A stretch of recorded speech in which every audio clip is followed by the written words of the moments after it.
Hey friends, this is Audie Cornish, host of CNN This Morning and The Assignment, and guess what? Every story you care about, every angle you want unpacked is now streaming on CNN. That means you can catch my show or other CNN programming whenever you want on your favorite device. And a subscription also gets you access to exclusive video series and unlimited articles. So subscribe to CNN at cnn.com/subscription.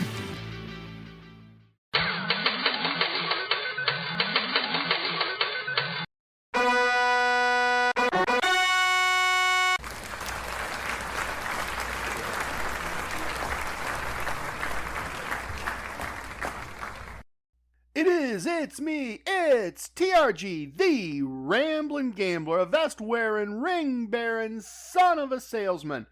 I'm told that in numerology, the number 32 is witty and adventurous. That's a lot for an episode to live up to, but let's see if episode 32 of our Casino Combat podcast can be witty and adventurous. Ladies and gentlemen, non-binary persons, Mia and her ghostly animal friends, do not gamble with money you cannot afford to lose. Do not gamble with money you need to pay your bills. My past performances are not indicative of anyone's future results, including my own. If you have a gambling problem, contact your local problem gambling hotline. If you do not know your local problem gambling hotline number, send an email to help@casinocombat.com. We will find that number for you. We will make it available to you. Everything I'm going to share with you in this podcast is based in fact. Names and dates have been altered to protect the innocent and the guilty. Minor items, unrelated outcomes may be omitted in the interest of brevity and clarity. So, what would be some witty and adventurous things to include in episode 32? Not sure if this is witty or adventurous exactly, but I have a moment of casino wisdom for you this week that is fun and focused. Kind of witty and adventurous adjacent, I guess. I've got a long teach as part of the travel segment this episode, so I'm not going to do a core concept segment. I'm just going to do a longer travel segment. And I thought I'd use the VIP lounge to talk some today about gambling superstitions, easy for me to say. I thought I'd talk in the VIP lounge about some gambling superstitions and one of my own.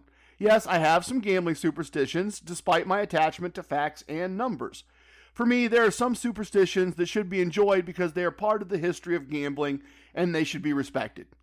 You probably know the podcast basics, but if you do, you know I'm going to remind everyone anyway, most episodes. And if you're new to the podcast, welcome. And here's what's going on. There are games in the podcast. They are explained in detail in episode 22. There are prizes, there have been winners, and you are welcome to play. Our podcast is active on social media, Facebook, Instagram, Twitter, and you're welcome to participate by liking, reviewing, sharing, subscribing, all that social media stuff. There is a Casino Combat YouTube channel. And more importantly, there is a boot camp. Boy, I am all over today, folks. There is a boot camp playlist that covers all the core concepts in small, easy segments. I have a slot strategy that follows most of the principles of Casino Combat, everything but that part about playing a game with a very low house advantage, which means it shouldn't work, but it does over and over and over and over. Mrs. TRG played half a dozen slot machines this weekend and left every machine with more money than she started with. You can get a copy free by sending me an email via trg@casinocombat.com. Spell combat with a K and include the words slot tactics in the subject line. SLOT space TACTICS. I'll email you a link to download the book. Look, everybody, free is free. I'm not going to upsell you. I'm not going to downsell you or ask you to pay for shipping. Just email me and I'll email you a link. I guarantee it is worth at least what you pay for it. And you can delete the download file for a full refund if you think it's garbage. Once a week, I'm the public voice of our Casino Combat podcast. But even before I even owned a microphone, our podcast was shaped and sharpened by Gabriel, the world's smartest man, my wife, and my adult children. It was focused by conversations over drinks with the Maharaja of money and the world's kindest man. Our podcast is created and evolved when you interact with it by emailing or posting on social media or sharing what you know and do. So I wanted to share with you an illustration of how that process all works, how it all occurs. I've just started to get to know the newest member of the inner circle, the master of detail, second to the ring. One of the things he shared with me is that some slot machines do actually have a payout cycle that you can take advantage of. I've had an opportunity to understand and verify what he told me, and I wanted to share it with all of you. There's a slot machine called Scarabs, and in the lower right corner there's a counter that says X of 10, and each time you spin, X gets larger by 1. When you reach spin 10 of 10, a wild card bonus spin will occur, and the counter will reset to 0. The MOD explained that some people don't understand the spin counter, and they walk away with it sitting at 8 or 9 out of 10. As long as you play the same wager size that they were playing, the counter will not reset, and you will receive the bonus spin. Now, Mrs. TRG and I found some of these machines on our travels over the weekend, and we kept an eye on them. We didn't get a chance to win anything significant with this technique, but now, thanks to the MOD, we know to check every time we walk by. And now you also know to keep an eye out for these machines and what to look for.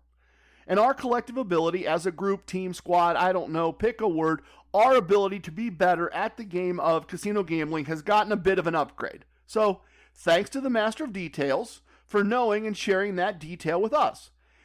If you know of similar machines or similar techniques, you know I'm always interested, and you know I'll also share it with the entire group, team, squad, whatever we are, I don't know.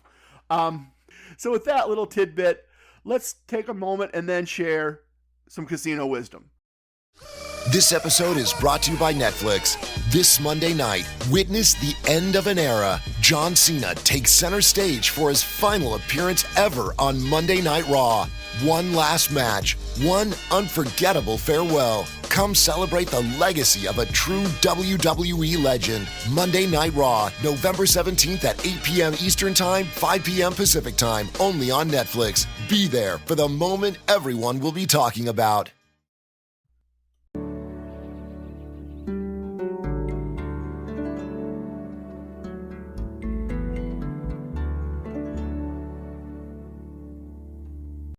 So, we have a new casino wisdom this week. Casino wisdom number 37. Have fun, but pay attention to the details. Okay, I'm hoping this will be the witty part, by the way. We'll see. I often draw a distinction between gambling for profit, which is what I do, and gambling for fun, which is not to throw shade at gambling for fun. Nothing wrong with that. I just prefer to gamble for profit. There's been a recurring theme in one of the online groups that I'm in for the past month or so, which highlights all of this for me. The group receives advice requests daily on how to inexpensively enjoy Las Vegas. The most common response to this question is to determine before the trip how much money you're going to lose while gambling. Divide it by the number of days you will be in Vegas and put each day's money in its own envelope. Each day, take one envelope with you and gamble with it until it's gone. So the assumption here is that a good way to have fun in Las Vegas is to gamble until you've lost all the money you can afford to lose. You just need to make sure you don't gamble more than you can afford to lose. Look, that mindset leads to losing everything you can afford. That's what you're pre-programming yourself to do. Think about it. I've got an envelope of $100 to lose today. I have no plan for how to win before I stop gambling. My only plan is to stop gambling for the day when I've lost the entire 100. So I walk up to a slot machine, put in $20, and win 100 on the first spin. What is my plan? Play until I lose everything and stop gambling for the day. And I'll drink and I'll party, and I know I won't lose more than $100. I'll have fun, but I won't win. I don't have a plan to win. This is horrible advice, but it's given out over and over and over in this group. Okay, so a casino wisdom ideally combines knowledge or information about casinos with an action that helps us be better at winning the game of casino gambling. We know that gambling is fun. Have fun, but pay attention to the details. The casino wisdom that we're talking about uses that knowledge to remind us of an action, using casino combat and paying attention to the details even while we're having fun. Playing for a win, not just playing till we lose it all. Look, you know all the details I'm talking about. The core concepts, the other casino wisdoms, all the things that tell us to be accountable in some way, all of those details that I've been talking about, that we've been talking about, we need to have fun. We should have fun. Doing this side hustle for a profit and a casino lifestyle, it's supposed to be fun. It should be fun. I mean, I consider comped hotel rooms and meals fun. I consider all the other comps and gifts fun. I consider the profits fun. I assume that those are also fun for all of you. If those are not fun for you, thank you for listening. And maybe drop me a note and let me know why you listen so that I can deliver what it is you're here to get. I mean, maybe I misunderstand why you're here. I mean, unless you're just laughing at me and treating this as comedy, which is, by the way, fine too. I mean, I get paid the same either way. Anyway, in addition to thinking about a better answer than gamble till you lose all your money for the day, this was on my mind this week for another reason. Mrs. TRG and I did some gambling together, and we were not going to be driving anywhere, so we did our fair share of partying and having fun. We had an absolute blast. But we were also paying attention to the details. I was recording the wins, the losses, the expenses, the comps, the gifts. So the fun was all happening within the context of casino combat, because we were paying attention to the details. Still using our exit points, using my slot strategies to make money on slot machines, all the things that get discussed here every week. I was hoping to do a full reveal of this in the next week or so. I really am. I even held up publishing this episode of the podcast, hoping I could do a full reveal this week.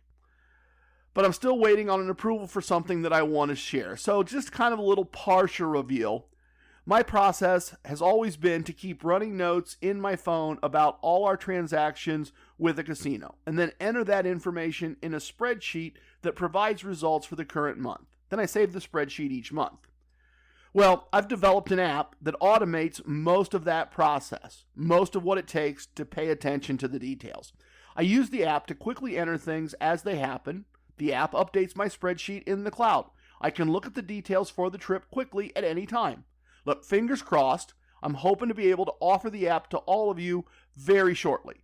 But in the meantime, regardless of how you are recording your results, remember, when you're in a casino wisdom number 37.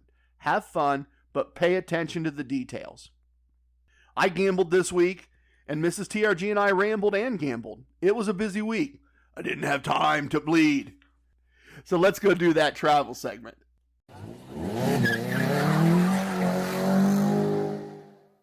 As I said in the open, often the travel segment is how I share my results and some observations about casinos. But I have something to teach from those observations today as well, and we'll get to that in a minute. My first bit of gambling this week was very minor. I was at that client near an MGM slot parlor, so I stopped and played my free play and picked up a little cash. Since that's the start of a 3-casino route, and I had various comps at all of them, I just continued on the route and picked up some additional free cash and a food comp at the next casino. And I finished up at my local casino for a small amount of free play and a tiny little small, absurdly small gift card. Yeah, they got me, folks, and I feel stupid. I really did. I felt stupid afterwards. You see, as I was leaving the MGM slot parlor, I got a notice that I was being given a gift, a free gift card at my local casino that day. I already had some free slot play available, but it was such a small amount that I wasn't going to make the trip. When I walked into MGM's place, I was thinking it was just going to be a 2-casino crawl. And then I get this notice, and the fact that I had already started the process convinced me to go ahead and hit all 3 and get this gift card. I was certain that the gift card wouldn't be very big, but I figured it was at least a half a tank of gas. I mean, I just couldn't imagine anything else. Look, anyway, it should have been more than enough to cover the day's travel, both for my real job and for the side hustle. Okay, I should have remembered who I was dealing with here. I should have remembered which casino property was involved. The gift card was for $5. And because of the circumstances, they are mailing everything. So this is like the free $1 slot play comp, right? Someone sat in an office and put in the time and energy to have the IT team use the app to notify me. And since I bothered to take the time to show up, they are now paying for a $5 gift card and the mailer and the envelope and the postage to mail it to my house. And an already struggling mail system is going to try to get me that mail sometime probably in the next 3 months. This was a huge waste of everyone's time, efforts, and resources from my point of view. But I did win some cash with the free slot play, and I won about a day's pay between a quick run at the blackjack tables and a slot machine that I played on the way out. The entire trip from the client to my home took about 90 minutes, which is roughly 45 minutes longer than just driving home would have been. A day's pay, a gift card, and a food comp in exchange for 45 minutes of light effort. Okay, I'll take that. Clearly, this is the side hustle part though, right? It's not the lifestyle part, but that's a fun and efficient way to acquire some additional cash. And this is always about acquiring that additional cash. Or about acquiring cash for a short period of time, as you're about to hear. The next day was more of a lifestyle day, honestly. I met Gabriel for some bourbon and conversation near my local casino, and then stopped in for a little while. I was lucky enough to get a seat at a table with Trucker Mike and spend some time with him. Our lesson today comes from the time I spent playing blackjack with him and another gentleman. Now, the purpose of this narrative is to help anyone and everyone who wouldn't have known the end of the story well before it happened. Hopefully people can learn from our experiences and avoid the disaster that I'm about to describe. But this story is not intended to belittle or ridicule anyone. Often experienced people can avoid disasters because they've experienced it a few times in their own lives. So as I narrate this for you, keep in mind that our story has a hero, and I'm on his side, and I'm not making fun of him. So when I joined Trucker Mike, the third person at the table is the star of our tale. He is a young man struggling to stay in the game. Despite the fact that this is a $25 table, he is using his resources, a couple $100 chips, and a couple of green $25 chips to bet $100 on the main bet and $25 on a side bet. So basically, because of the way he's playing, he has enough money for 2 hands. Unless he wins, he will need more funds, and from his demeanor, it doesn't look to me like he has much in the way of additional funds available to him. He's in that kind of frantic, I have to win to keep gambling kind of behavior that I often see. Our star gets down to his last 2 black chips, and only has those because he won the previous $100 bet while losing the $25 side bet. So he decides to go with $100 on each bet. All in, all done. No going down to green and grinding things out for our hero. He's just all in. But he gets a winning hand on the side bet, and it pays him $1,000. Our hero's main bet is a blackjack. He's happy. He's ecstatic. He is hugging anyone and everyone without asking and screaming, "F COVID, I don't care about social distancing." He is so happy. We're all happy for him. Everything is great. Dealer's happy. Floor's congratulating him. He plays and wins one more hand and decides to color up. He's leaving. As I said, we're congratulating him. Our star went from struggling to a nice win, and he's so happy. Everybody's happy. And when he gets colored up, he has an orange chip and 3 black chips, a $1,000 chip and 3 $100 chip. He's standing up. He's walking away. There he goes. 1 step, 2 steps, 3 steps. And our hero is back in the game, just until those 3 black chips are gone, he says. And Trucker Mike's looking at me, and I'm looking at him, and this is set up for a gambling disaster. Okay, well, look, not a disaster, a blunder maybe, a rookie mistake, but for the sake of this narration, I'm going to call it a gambling disaster. Our star wins a hand at $100 and makes a $200 bet on the next hand. He gets a pair of 6s against a dealer's 4, so he needs to split. So that's $400 wagered. He's playing 2 hands. And he gets another 6, which needs to be split to create a total of 3 hands. But he doesn't have enough money in black chips to make that bet. So out comes the $1,000 chip. Out comes the big orange, don't get them very often chip. The rest of the $1,300 amazing hug-worthy win he was going to leave with. So 3 hands, $600 is what's on the table.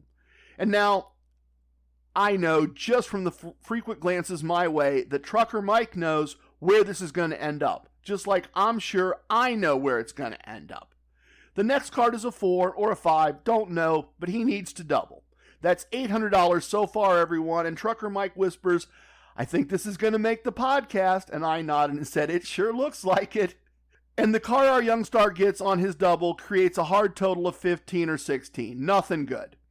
The next hand also needs to be doubled. Another $200, another card that makes another poor hand. We're at $1,000, no good hands, and Trucker Mike and myself are pretty sure we can predict the future at this point. The dealer has an 8 under the 4 for 12. but draws another 6 for 18, and our young star loses every wager. He makes one more $200 bet, loses, and leaves the table. Head down, defeated, and all that joy, all that energy, all that hug-worthy wonderfulness is gone. Trucker Mike says, I didn't know how, but I was sure when he sat back down that things probably wouldn't end well. And I said, I knew it too. We've done this enough to avoid the mistake ourselves and see what is about to happen to others. I left the table a few minutes later. I hit a negative exit and lost about a day's pay. You see, I did a partial rebuy at the end of a shoe. I almost recovered and then took a bigger loss than I would have liked. Basically, I lost what I had won the day before. But anyway, I was making some notes after I left the table when Trucker Mike walks by and says that he left too, and he was looking forward to hearing the podcast version of the events when he listened this week. And I said, yep, no way it wouldn't make the podcast. It was going to be in this episode for sure. Well, let's be honest. The reason that my friend Trucker Mike and I could see this coming in slow motion was that we've done the same or something similar once or twice over the years. In fact, this podcast exists to help others benefit from those experiences. I regularly mention that in my opinion, the best practice is to get out of the mental gambling space even for 10 or 15 minutes when you reach a winning or losing endpoint. Get an ice cream, check your email, anything, whatever. Just get out of that mental space. Then decide to get back into a table and at what buy-in and at what wager size. The star of our tale didn't know to do that, or if he knew, he didn't follow through. Also, when we talk about our blackjack wagers or wagering systems to be used with blackjack, I try to always mention that you shouldn't make a wager larger than your bankroll can afford, because you don't want a combination of splits and doubles to wipe you out. Our star didn't know about that one either. At least it wouldn't appear he didn't know. I always talk about exit points to manage leaving a table either because you've won enough or because you've lost enough. Even if you decide to sit back down later, that's just a good practice. Our star didn't know about exit points either. But I said that I wasn't ridiculing or deriding our star, and I'm not. I feel terrible for him. I wanted to put my arm around him and say, it's okay, we've all done it.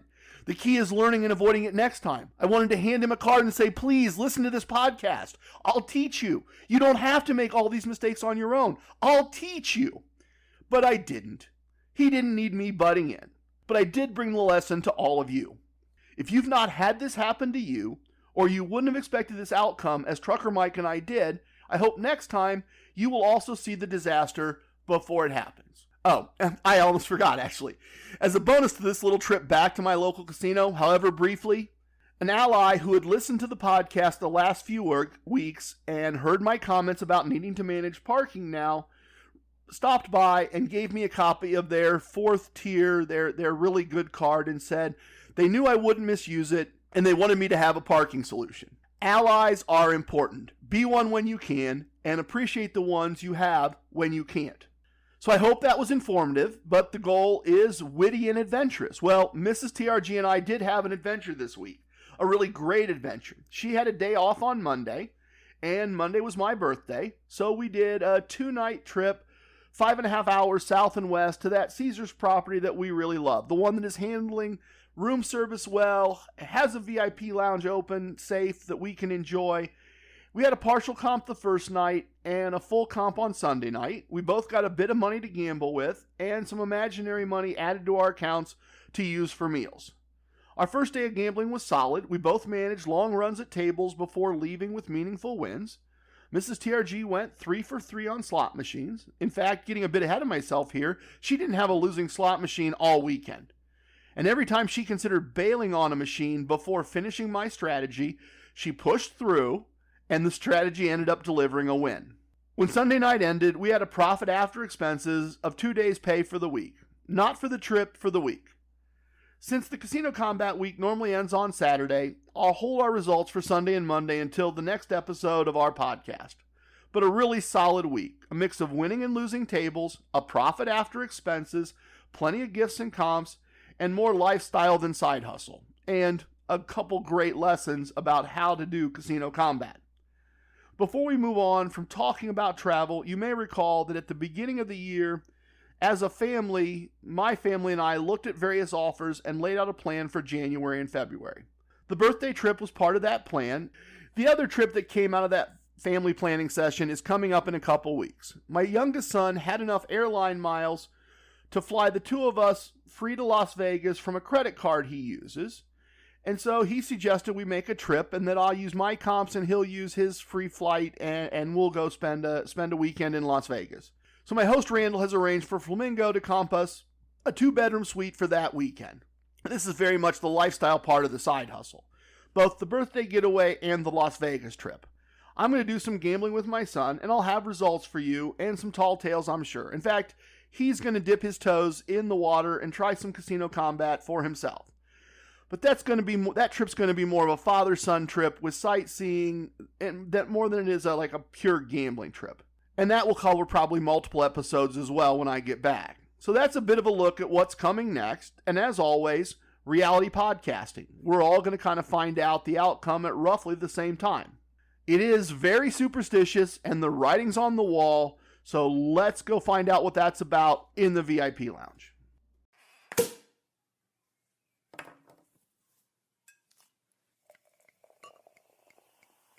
Oh, a little bit of the bubbly. Come on in. Welcome to the VIP lounge. I did take down the Christmas decorations, but I made sure the virtual bottles are full. We have both kinds of water, still and sparkling, as well as both soda and pop. They are both handcrafted and artisanal this week, but from different bottlers, so I hope that counts.